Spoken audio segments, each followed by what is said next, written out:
بسم الله الرحمن الرحيم.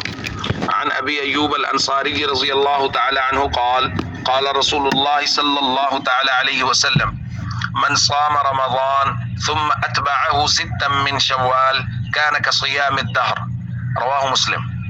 نبی کریم صلی اللہ علیہ وسلم نے ارشاد فرمایا، جس شخص نے رمضان المبارک کے روزے رکھے پھر اس کے بعد 6 روزے شوال میں رکھے تو وہ ایسے ہے جیسے اس نے پورا سال روزے رکھے۔ دوستو، شوال المکرم کے 6 روزے مستحب ہیں۔ صحیح احادیث میں ان کے بارے میں نبی پاک صلی اللہ علیہ وسلم نے تلقین فرمائی ہے، اور مسئلہ یہ ہے کہ ان کو لگاتار بھی رکھا جا سکتا ہے اور الگ الگ بھی رکھا جا سکتا ہے، یعنی عید الفطر کے بعد کسی دن بھی متصل بھی شروع کر کے 6 لگاتار رکھے جا سکتے ہیں، اور الگ الگ بھی 6 روزے رکھے جا سکتے ہیں جن کو شوال کے اندر ہی مکمل کرنا ہے۔